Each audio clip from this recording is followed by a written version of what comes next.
Okay, I'm here with Bischu. I'm going to do a reflections interview with him. How's it going? Great, Lauren. Thank you for inviting me. Okay, so I want to do an interview with you because you're well known in the NA scene. You've been in all these semi-pro teams, but you also had this spell where you were in Korea. And so it's very rare that you have someone who can actually speak Korean, who knows the culture, and who can then kind of like translate some ideas back to what we know in NA. Okay, so I want to start in that area, Got it. which goes like this. I've actually heard that one of the hardest things about going to Korea is that the public reaction, like netizens they're called there, the people on the forums and stuff, people have this perception because Korea is so hierarchical that people must be very polite and then they must never say anything rude but I've heard actually, partly because of that sort of structure, people are just very blunt about things. Like if you're doing badly as a player, like I saw when Macnu moved to Frost and stuff, people were just very harsh They on him to begin destroyed with. them. Like, what did you find when you first moved there? What was like the expectation of people, and how do you think they received you? Well, it was actually really cool because when I first played solo queue, a lot of people actually recognized me as that one Nidalee guy. Yeah. And but okay, it was cool. But when I was actually getting into higher tiers, and I would, of course, in solo queue you get into arguments, right? I was like, oh no, that was a bad call. No, you made a bad call. But in Korea, they suddenly, one guy, this is so memorable to me. One guy said, well, you're a public figure. You can't, talk shit to me, or I'm gonna, oops. Oh, it's okay. You can't talk shit to me because I'll just screenshot and post it on Inven. And I was like so surprised, and I didn't even know what to say. And and it actually happened once. It did happen once. I was like, it was pretty bad of me to retaliate, but he was just talking so much smack, and it was so one-sided, and it was just because I was a streamer. Like, he was, oh, you can't talk back to me. Like, okay, that makes no sense, but whatever. And it went on Inven, right, the screenshot, and he photoshopped the part where of the things I said, but not what he said. and the things he said, and just left the parts that me like arguing back to him, and that blew up on Inven. Do you know Inven? It's a search engine and forum type site. Yeah.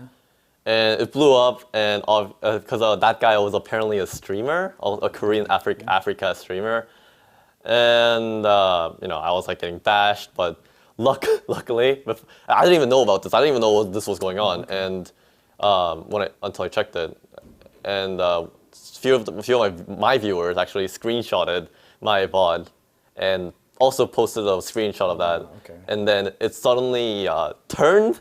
And now, like, everyone's talking, like, just terrible things about that guy.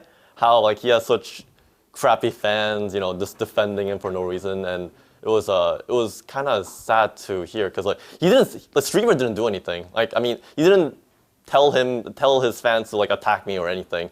It was just that fans, they love drama. There's a reason why K-drama is so popular. Like, they understand it, but, like, they love drama. So they just post that, and it's like and it gets like voted up, and yeah, it just explodes. People don't actually read the context; they just like blindly attacks you.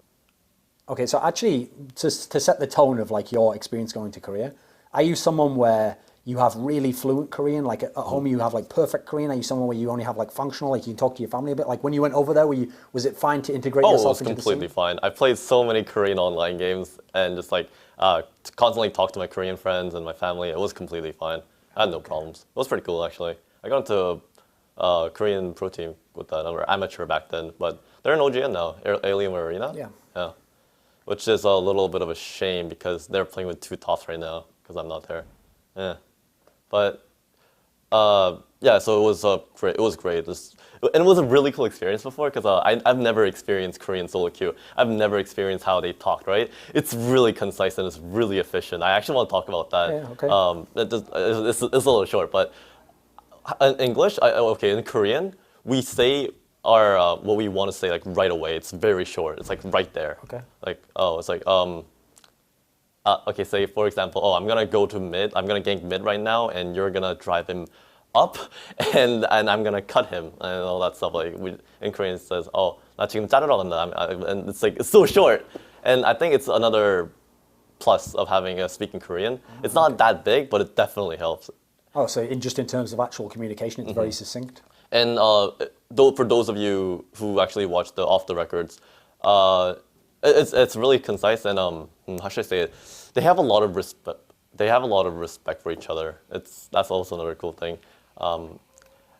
I'm not saying this is a bad thing, but it's just like in North America, it's like our culture to just kind of, those times where you like try to talk over each other and like you get louder and louder and just floods, and that still happens in when my team plays and we practice, but were a lot less of those like cluttered commands basically from our shot callers, and it was just really cool. Okay, so actually, when you're on solo queue, then along the lines of what you're saying here, when you're on solo queue in NA or EU even, right? There's almost a vibe where if you're like an up and coming player who's skilled, you almost want to like get into a bit of trash talk with someone better than you because you want to kind of like engage them and show like I'm better than you. But I mean, I've heard, correct me if I'm wrong, in Korea in general, like first of all, if someone's older than you or they have more status, like say you're playing against Ambition or someone, you're never going to say anything to him. You're going to have to be totally respectful. Is this accurate? Yep. Unless you want to get like crushed on the forums, it kind of sucks. And because it makes the game actually a lot less fun. And I thought they were kidding when this. Oh my god, Korea's just like they're just robots playing. But like say for example in NA when I'm playing with like all the other pros, right? Like Ding the Tuskar or whatever. I'm good friends with him, and we just like talk and all chat. It's like, oh my god, that was a really cool play. I suck and all that stuff. There's none of that in the Korean solo queue. There's literally none of that. It kind of makes solo queue really bland. But it was really good because when you're actually playing the game to win, it feels really great because everything's very clean. They know what their job is, and they try to be respectful to each other as much as they can. And if you're just playing the game to have to win, right? It's great. And I actually got a little tired when I came back to NA solo queue because first of all, the queue times there when I was in High Diamond 1 in Korea were max 6-7 minutes. Okay. Here, 20-30 minutes. And I'm not even challenger right now at the moment. Like the queue times are insane, and I think it's also the challenger scene is very like even solo queue challenger scene is very competitive. There's no arguing. A lot of times there's no arguing unless they're famous like one trick ponies like me. Like they let's say when I'm playing in Korean solo queue, it's like, oh, you're that Nidalee guy. I'll just give you mid even though I'm last pick.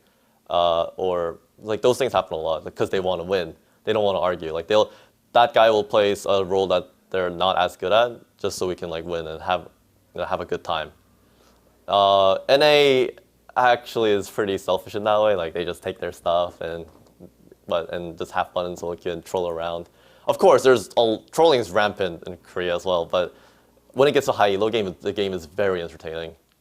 So when you say that, like, here's something that happens, okay? Mm-hmm. People always used to say this line that, oh, in Korea, they don't troll at all. And so when we saw these few clips that recently got onto Reddit, then people who, like, are anti-Korean wanted to go about opposite, like, no, see, they all just troll all the time. What is the balance? Like, in what scenarios would they just mess around? And what scenario is it not acceptable, I feel like in Korea, only time you troll is this one guy really, really hates this guy's guts because, like, they made fun of him, they swore at him. And some guys just go, okay, I refuse to play with this guy, and they just troll. That actually happens quite a bit in like the 40-50 points. There are a lot of Diamond 40-50 points in Korea, but aside from that, not much trolling. Like Korea loves to pick OP champions. Actually, that's kind of like here too, but they love going for those meta champions, and you don't see as much trolling.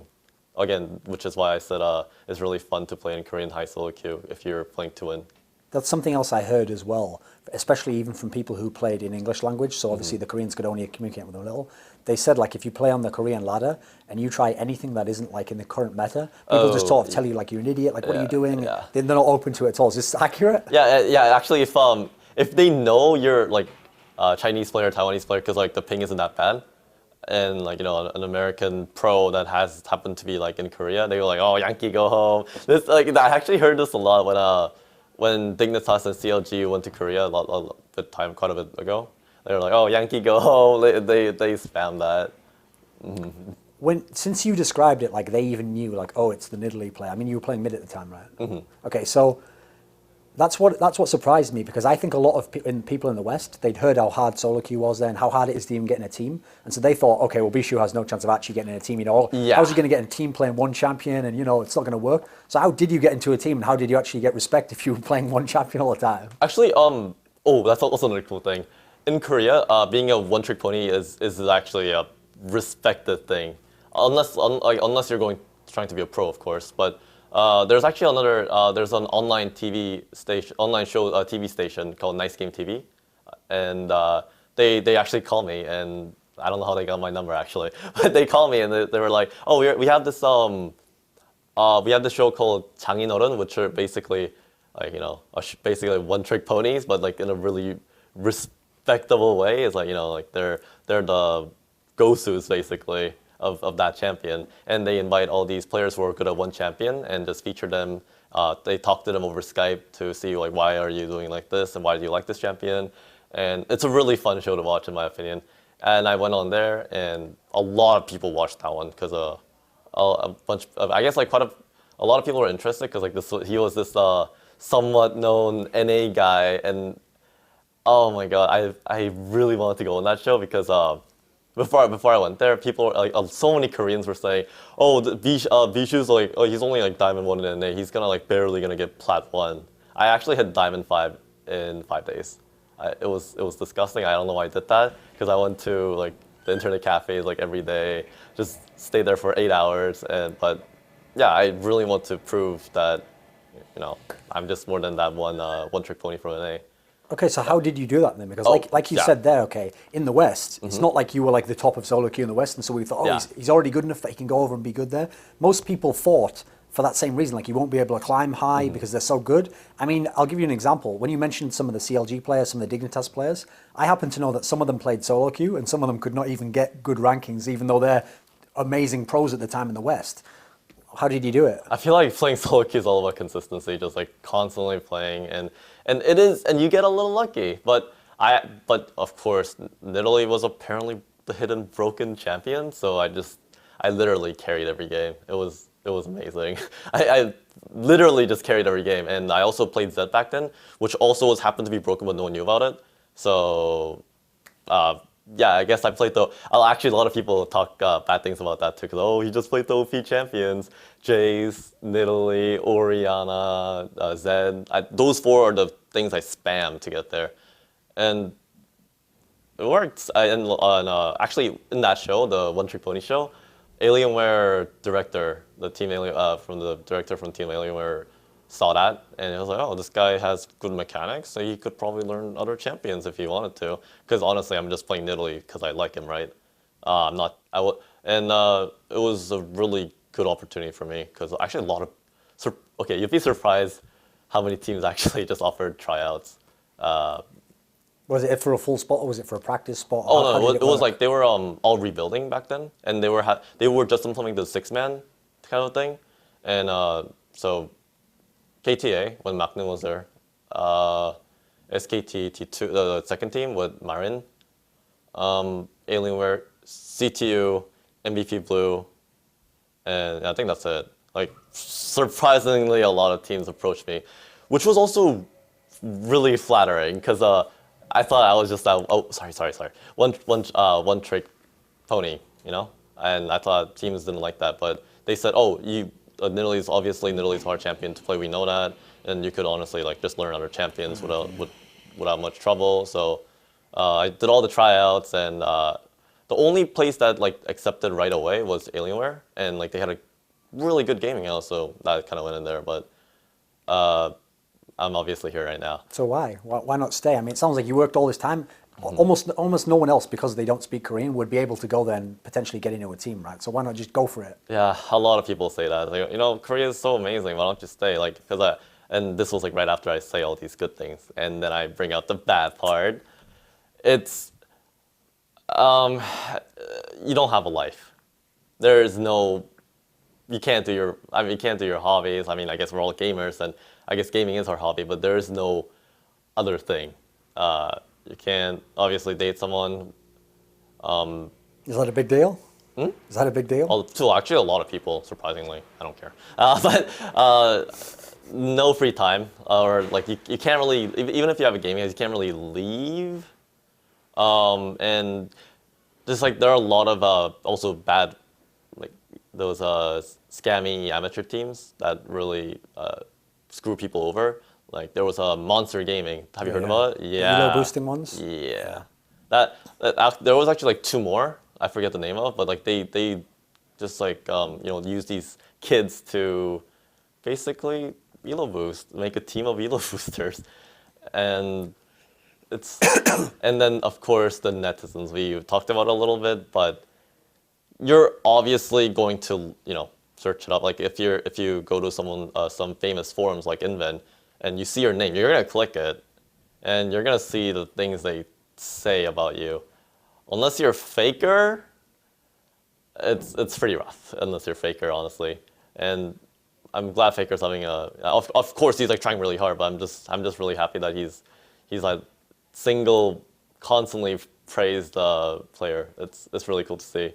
So one of the things I wanted to ask in that case was, it sounds like as hard as it is in Korea, there's actually like a solid path to get into the scene, because actually from how they build the teams now, it sounds like a lot of the teams are looking for like people who are solo queue stars, and that's where they're looking for the talent, because they're thinking, if you have the skills, we can mold you into a player, okay?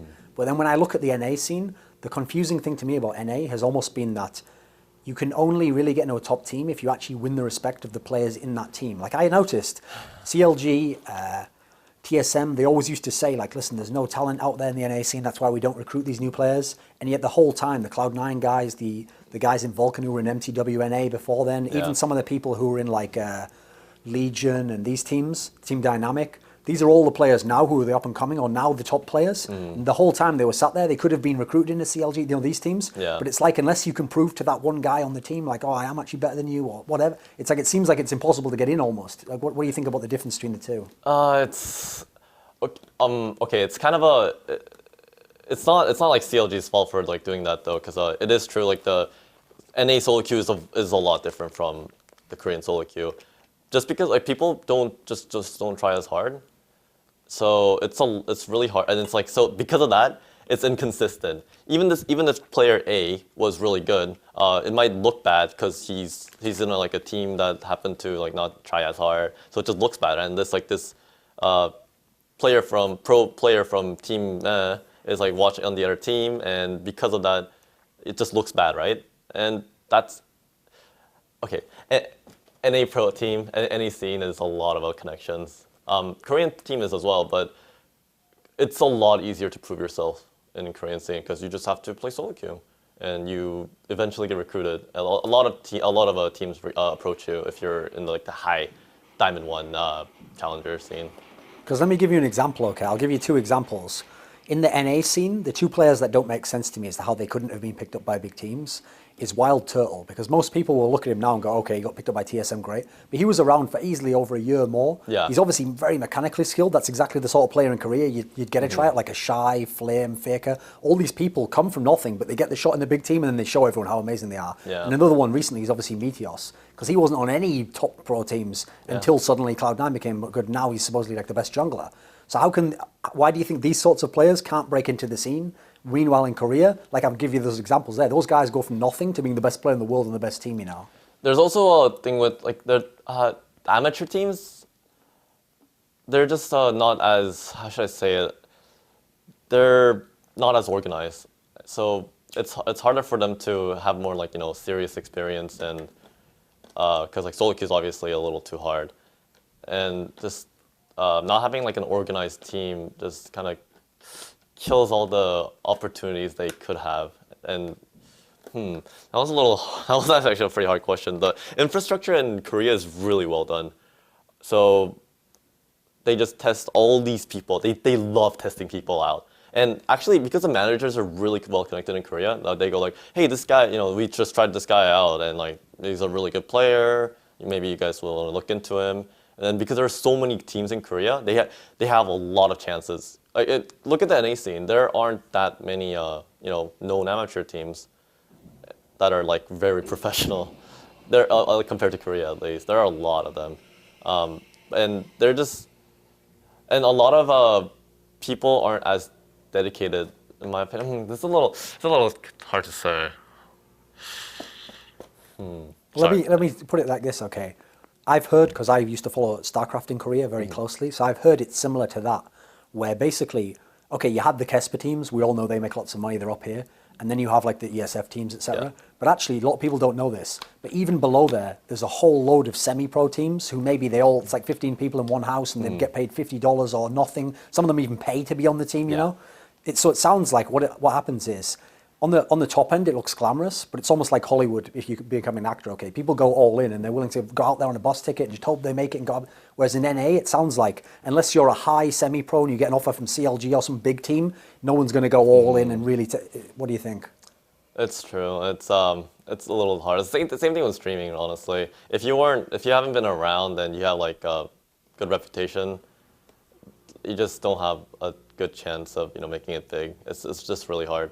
No matter, honestly, unless like you're the upcoming god of a player, they're not gonna notice you. It's too difficult in my opinion in NA. And I don't really have a good explanation for that, I guess. Is there a way to change it?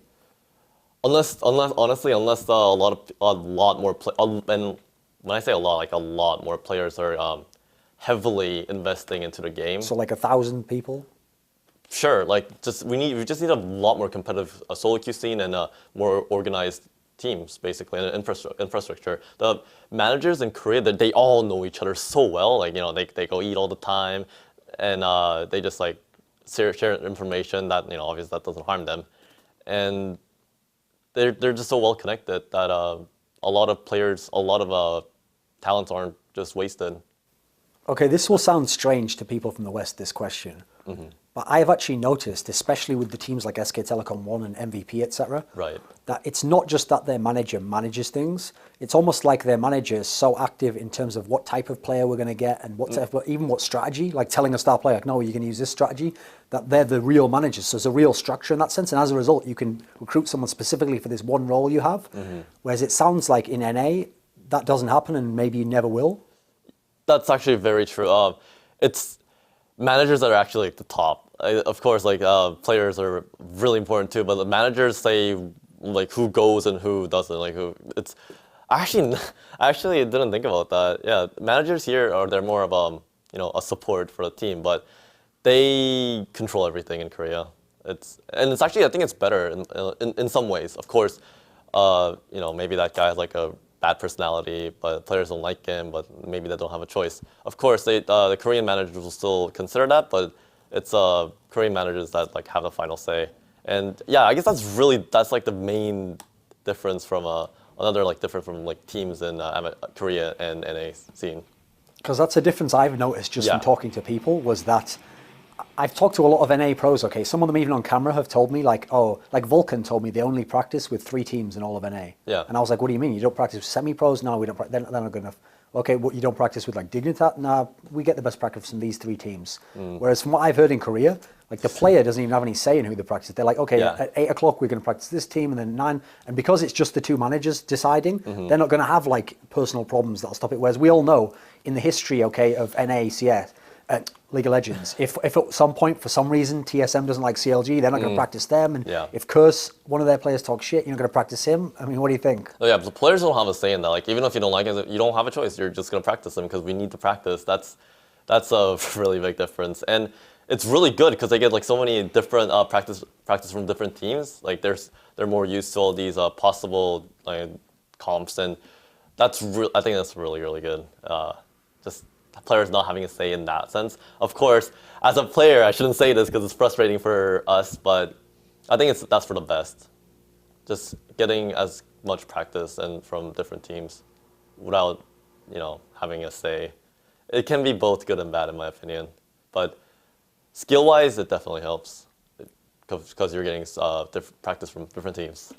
So the other day on the Reddit for Starcraft, someone posted this graphic, and it was actually just a breakdown of how many games per day get played in each of the divisions, but per player, And it almost looked like a joke, because as you went up each division of StarCraft, the games just went up and up and up and up until you're at the Grandmaster, and they were playing the most per day. Yeah. So you'd think, well, that should be obvious, the best players are playing the most. In Korea, do people even who aren't on big teams, who are just solo queue stars, do they really practice more in solo queue than the NA players do? Yeah, by far. Like what kind of hours do you think people play, roughly? Average 8 hours, 8 9 hours just solo queuing because it's fun and they like improving and they like playing. It's just and that maybe they like talking to people. It's just better. And the reason why the queue time doesn't take long is because so many players are willing to play. And actually, it's kind of funny. Okay, so have you heard about the challenger clamping? Where okay, so when you're Diamond 1 and you get 200 points, you don't hit the challenger promotion series because there's so many people that are already in the promotion series and challengers aren't old enough to be dropped yet. Okay. So in NA, it still happens, but it doesn't go more than for like a day or two. In Korea, it lasts like 2 weeks because there are so many Diamond 1 on 100 points because they just constantly, there's so many of them in Diamond 1. And I actually experienced too because like I was stuck at Diamond 100 points for at least a week and a half until I started dropping rapidly. But in NA, that doesn't happen. The queues don't pop and you hit challenger fast, I guess, compared to Korea. It's a lot less competitive. And just being a challenger in the Korean scene means so much. Like everyone finds it a joke. Like my jungler says, "Oh, you can't even hit challenger. You guys are bad." But in Korea, it's like it's a big confidence boost, and it's like everyone's so impressed by it. Of course, a lot of people are here impressed by challengers here too. But the pros don't think that. Like they think challengers are nothing because it's a lot easier to hit it. Cause it's like nothing. I mean, to give people an idea, like a reference point. So I mentioned before, not many of the pros could get high. Like I think Doublelift when he was in Korea could have a sick account because he was like at peak of his powers. Okay, so let's imagine this. So assuming we take the best mechanical placement, so we take Walter, we take Doublelift, we put that in, they're going to get in a challenger, yeah. I think so. I think they'll get it, no problem. But I mean, let me give you an example. If we took the odd one and we put him in there. Oh. Like do you like no matter your game sense and everything, you have to have the mechanics as well in Korea? Yeah. Do you? Yeah. Like. Obviously, everyone knows the Korean Lee Sin. Like, okay, so like basically top 2 Lee Sins in NA, there would be like 50 of them. Okay. It's ridiculous. Like the mechanical skill, you can definitely feel the difference in level. Because this is one of the things I've never understood as an excuse, is that what people would say is, okay, even if they acknowledge that Chinese teams are better or Korean, on average, are better than the NA, they'd always say, but it's not a skill thing. Our players are just as skilled. Whereas as far as I can tell, over there, it's sort of like in Starcraft. Like, yeah, you could be really smart, but if the other guy has twice your mechanics and they're really as good, he doesn't have to be much lower in smartness to be much better than you, Yeah. I mean, isn't it like that in League of Legends even? Yeah, pretty much. It's kind of an excuse, I guess. Sorry, could you repeat the question again? Like, do you think that you have to, no matter what, have super good mechanics? Like, it doesn't matter how smart you are, you need, because the other guy will be similarly smart, but he'll have better than mechanics. To be honest, even if you're a little mechanically lacking, if you have great game sense, I think you're gonna challenge regardless. Of course, it helps. Having mechanical skill helps, but League is very strategic. Surprisingly, actually. For example, the Korean supports that I know, like that are in the high Diamond 1 challenger, they time all the summoners. It's ridiculous. Like it's so cool to see. Like they time literally everything, all the buffs, all the summoners, even barriers. They don't do that in NA? Oh, Not no. even the best ones? No. People just play by feel? Yeah. Like some days, even I don't do that. Like some days I feel like try harding, like really hard, and then I'll time everything and probably win. Because like okay, actually, like, 80% of the games I time things, I win. Like, but it's such a hassle that no one does it. But like those things help, and it's nothing to do with mechanical skill, right? It's just writing down timers, doing those simple calculations. But those things help so much, but some people are able to do that while being mechanically good. So, and they just rise to the top. And here's a funny story. I was playing with there was this one time where I was playing with 9 pro gamers, like everyone from OG, and I think it was put on Reddit, wasn't it? Yeah, it was really cool. And Flame was playing Jax on our team, right? And Zenix Coco was actually playing support at Blitzcrank, and Flame that Coco, like he was actually like yelling at him and like kind of berating him. He's like, oh, you're just a support. Why aren't you like timing all these things? Like in polite way, like why aren't you timing all these things? And it was hilarious to see because no one in any solo queue will ever say that in their life.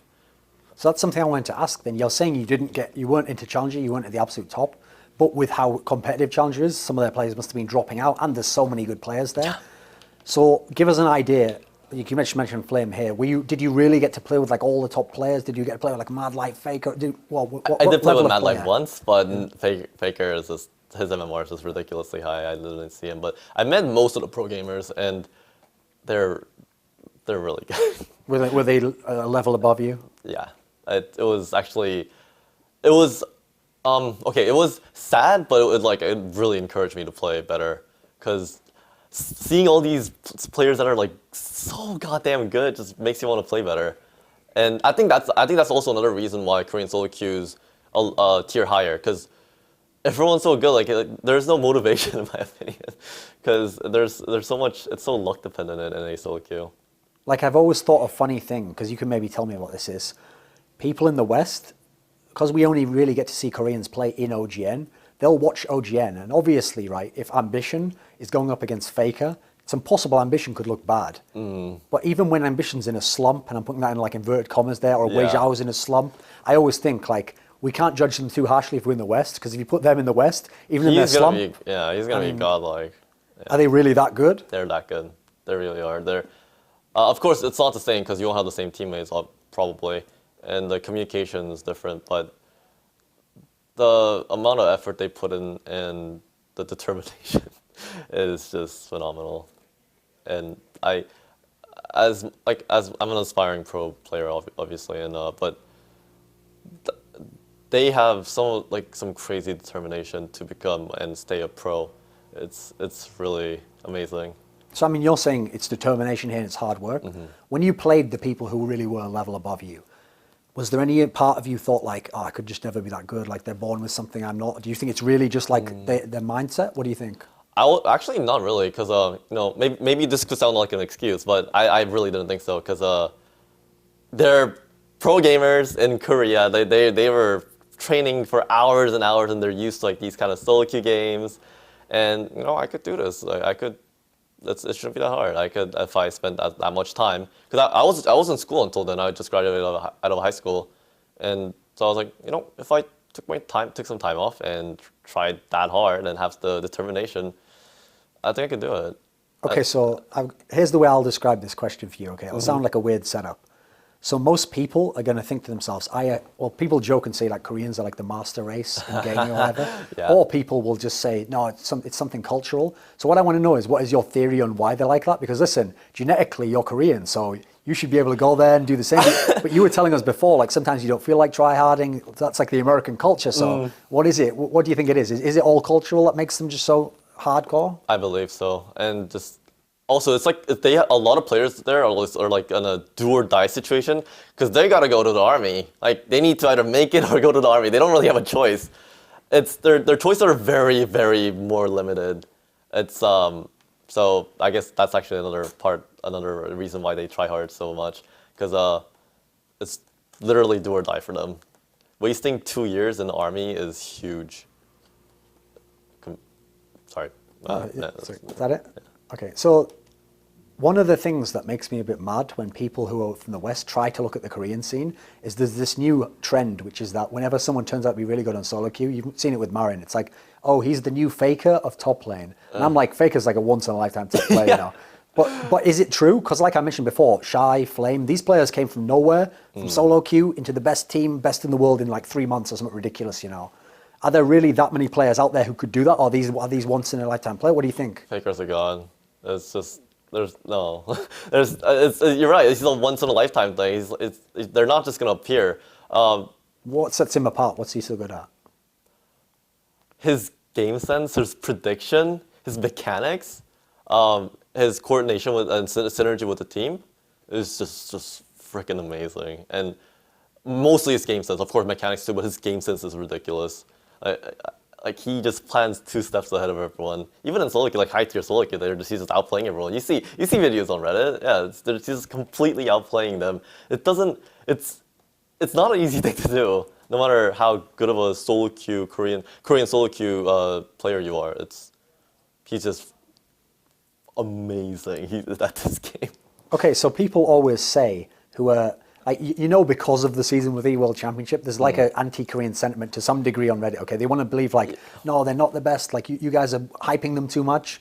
So I've heard people try to make the argument that like Faker isn't even the best on SKT1 and Piglet carried him through the. What do you think? Piglet's good. No, Yeah, he's definitely a world-class carry, but no, Faker's a god. There's no denying it. Everyone in Korea will agree, and like the pros will agree too. He's amazing. He gets respected by so many other pro players, and he's humble, and he's funny, and yeah, Faker's just a top tier player in Korea and actually in the world. There's no denying that. So there was a strange thing that happened, okay, where in StarCraft, once StarCraft 2, it became clear it wasn't going to be a big game in Korea, some of the pros switched over and they tried their hand, okay. And so some of them were mechanically quite good. I remember a famous player was a guy who was played for Slayers called Koka. Oh, yeah, Like the I Coca remember Bean. So everyone thought, oh, well, and Marine King has switched over now. So everyone said, oh no, well, these guys' mechanics are so, like Marine King, especially his mechanics in StarCraft 2 were sick. Yeah. Everyone was like, oh, in no time, they'll be like stars. But I've heard that like almost none of the, I think only one player, like a guy called Grape from Kesper, managed to get onto an OGN team. I think only one guy ever got onto a main OGN team. And I heard Marine King isn't even vaguely close to Challenger. He's like... Yeah, he's like Diamond 3? Yeah, something like that. So is there some component to League that people were overlooking there? Like it's not just mechanics? Did these guys have a good mechanic? What do you think? Mechanics are important. Of course, there's no one's gonna deny that Marine King has like ridiculous mechanics, but League has a lot to do with experience. Knowing like for top, if you don't know the lane matchup, you're not gonna lose. League has just so many champions and so many different playstyles you can play. So it's experience comes into a huge play, and no matter how mechanically good you are, if you don't know the game properly, you're not gonna succeed. And yeah, that's why StarCraft players, the talented StarCraft players, can't just easily make the transition. They're two complete different games. So if you're saying, okay, you said you went there, initially you just played Nidalee all the time, mid, you were like, I'm mid Nidalee, they let you play it. Does that mean if somehow I could like teach Hotshot GG Korean and he could go there, he could be a good Nidalee player, he could doesn't play Nidalee, man. Okay. But maybe, I mean, Nidalee obviously got nerfed, but it's like, Korea had the highest pick ban, Nidalee was one of the highest pick ban champions, along with Lee, Sin, and you know what's actually funny? Of course I don't have a proof, but I was trying out for MVP Blue, right? And they were like, "Oh, can you show us your Nidalee?" I was like, "Yeah, sure." And it was actually the one champ that we destroyed Ozone with, and like they haven't even considered Nidalee. A lot of teams haven't even considered Nidalee, and they were like, "Oh my god, this champion is actually amazing. It's like surprisingly easy to play and very high risk, high reward kind of a thing." And everyone started playing Nidalee kind of because no one really consistently picked Nidalee in scrims, except me. And you know, maybe I'm just delusional, but I think the reason why there's so many Nidalee games in pro scene is because I played Nidalee in scrims. So do you just have a special affinity for this champion? What is it about you like so much? She's so fun. First of all, she has like so many different skills. She jumps around, she hops wall, you can outplay people. You can chunk people from like 100 to like 20% HP. You heal, you take towers fast. The champion design is pretty cool. I just like the playstyle a lot. And it wasn't just Nidalee mid though. I just liked the champion, so I played Nidalee top until I started playing Nidalee mid, which was just kind of random. But yeah, I just really like the champion. So I joked about Hotshot GG because obviously he tries to play. I even heard a story once where he was trying to play Nidalee support when they kicked out elements. So, but to be serious though, who are the best other players at Nidalee specifically? Like, I mean, I've seen Expected play. I've seen lots of Koreans have tried it occasionally. Who else is really good in your mind? Okay, probably aside from Dade, no one in like the pro scene are like is amazing at Nidalee. Why do you think that is? I mean, they're so good at the other champions. It just requires so much time. The champion just requires so much time to master.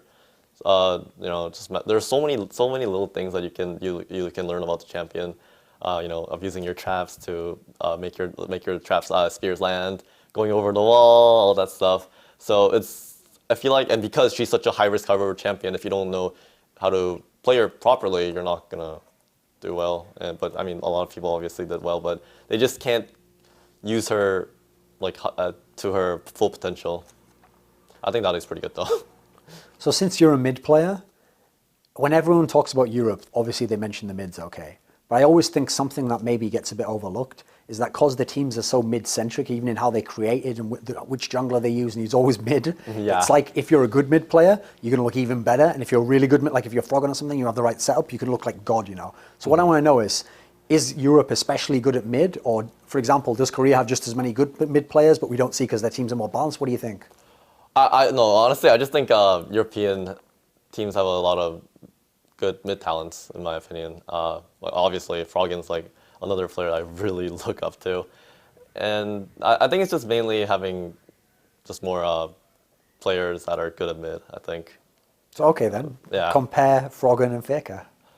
Okay, that's hard. That's hard. I can't talk bad things about either of them.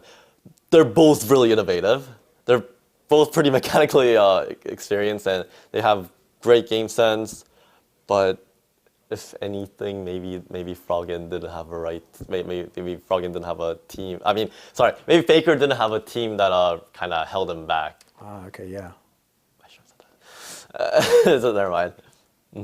Okay, so here's what I want to know about the Korean scene. Let's like to start to close this up now. So as we go forwards, it feels like, and NA fans won't like it when I say this, it feels like if we're being honest, if you look at the progression of League of Legends results, it goes like this. NA is really good early on when NA has its server. Get the fuck out. When NA has its server, they're really good. Then Europe comes along and Moscow 5, that's when Europe has all its servers and stuff. And then once Korea and China have all their servers set up, magically they're on top now. So the real question isn't like, oh, what can NA do teams to get back on top? Because it sounds like, well, unless you have a time machine, that's probably not going to work. So what I want to ask is if they have this awesome practice scenario in Korea and they have this amazing infrastructure and teams and everything, if they had like 4 slots for the World Championship from Korea next year, wouldn't like those 4 teams probably finish top 8 at the World Championship? I How believe so. do the other scenes catch up? I don't know. Like honestly, even if Korea like started late, all the professional scene and infrastructure and like all the connections, sponsors, they were all just pre-built from Starcraft. And I respect those early Starcraft players so much because they literally built it from nothing. Yeah. A lot of League of Legends Korean pros should be thankful to the Starcraft pros because the only reason why they're having such a good, comfy practice schedule, competent managers, and just good infrastructure and like all these sponsors is because of the Starcraft pro players just building up their reputation and building a market. But so I guess any scene was always kind of non-existent when it comes to that, and a lot. But I guess only time will tell. Maybe we should. Maybe NA people, players and teams will promote and reach out to more companies for sponsorships, and we'll build a more organized infrastructure and just take the game very seriously, even in solo queue as well. But unless that happens, I feel like NA will always be a little behind. So here's the thing, okay? When we ask that topic of can NA compete in the EU as well, I don't want you to give me like a political answer here, but if I had like a gun to your head and I said, okay, Gambit when they're at their absolute best, maybe someone like TSM if Bjergsen goes amazing and their team's really good. If these teams are at their absolute peak, are they literally going to be like 50-50 equal with the absolute best team from Korea? Are they going to be just, but where would you sense that they would be at their best, like our best chance here? So TSM and like Moscow 5 at the best, and they're going against Korean teams, right? And are we guessing the Korean players are Korean teams are also gonna play at their best? No, it's like SKT at their absolute peak. It's KTB at their peak. It's Blaze at their, whoever. Where do you think they would be realistically? I still feel like okay. Moscow 5, I gotta give them mad respect because like first of all they're really innovative and they have great synergy. They're a great team. I think they can, maybe not easily, but I think they'll go at least even with SKT. Well, even when they're at the peak because Moscow 5 is just so strong. But TSM, even if they do play at their best and like Bjerg, they're still getting used to Bjergsen. they don't exactly have the strongest record against Koreans teams. I think it's like 0-2, something ridiculous. I'm not gonna say it. But I feel like TSM would still have a little bit of hard time going against Korean teams who are at their best condition. But I feel like Moscow if I could do it. So you've mentioned Faker's like a level above even the top pros. Who are the other top Korean pros who really stood out to you? Because we see every team has a star because of how OGN markets them. Who are the real ones who are up that level though as well? I feel like, okay, I can't really talk about other lanes because maybe I'm pretty sure I don't see a lot of things that other pros see, other laners see. But mid lane at least, Easyhoon impressed me so much. Easyhoon's really good. Easyhoon, Ryu's always been like pretty good. Ambition, definitely. Dade is a little inconsistent, and he has a pretty small champion pool. But playing against them during scrims were so scary. He has a really good game sense. He can outplay you so easily. So I think those four are the top four right now. So when you say Ryu there, that's an interesting one for me to quickly ask you about. Yeah. Because the problem is everyone only knows him for getting owned in Game 5 of the final. So everyone thinks he's bad, but... Oh no, I still scrimmed against KTB, so I know, but maybe I'm not exactly a top tier player right now, but he synergizes really well with his team, I think. But yeah, you're right. He actually is pretty known for not doing too well in tournaments, but as a player, he's still really good, and people shouldn't like talk bad things about him. He's still an amazing player. He's in KTB. He's a KTB mid laner for the longest time. You can't not respect that. Yeah. Okay, so as my last question, I'm going to use my famous setup. I'm going to bring it back. So aliens come to Earth. They're not going to kill anyone this time because they don't have to. But they're going to see your scenario. You went to Korea, now you're back in NA. So they're going to give you a chance to build like a super team for NA. But what they're going to do is they've looked at SKT, and at the moment it looks like the perfect team. Like amazing bot lane, amazing mid lane, jungler. Everything looks great in that team. So what they want you to do is make me an SK Telecom team out of NA players. So you have to pick someone who could be Faker, someone who could be Impact, all close enough or they could play like them, Who would you give us from NA for these different roles? Ooh, that's tough. Okay, Bjergsen's obviously an NA player now, so Bjergsen would be the mid. Top lane is probably the toughest in my opinion. That one's really tough actually. Going back to the top, I'll just come back to the top lane. Jungle in NA, Xmithy or Crumbs. Wait, can I say like those things? Yeah, if you want. Xmithy or Crumbs, I think. Bot lane, Doublelift or Wild Turtle, and support would be actually, Xspecial's pretty damn consistent, but when Bloodwater performs, he's also godlike. So that's so tough. Probably just go with Xspecial, and the top lane. Oh, the top lane. That one's rough. Do you have any recommendations? Dyrus? Voyboy in the past? I mean, to be fair, there's not that many star top laners, I guess. Not in NA, huh?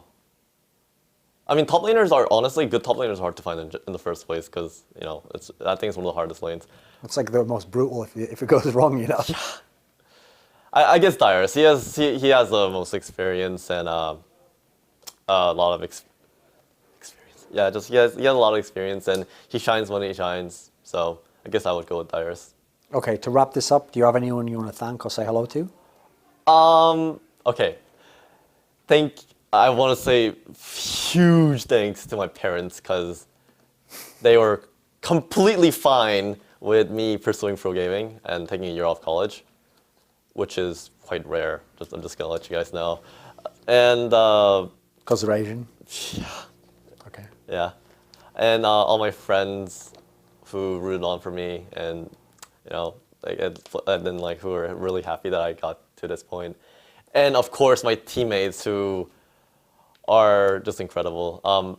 I was very surprised to have teammates that are just so friendly because I've heard a lot of cases teams will be good teammates but maybe not good friends, but we're really good friends with each other. So that's what I really respect the complexity Like they were amazing friends, and I really wanted to have that kind of a similar feel when I got into pro gaming, and I'm really thankful that they provided me with that opportunity. So I'm really thankful to my teammates.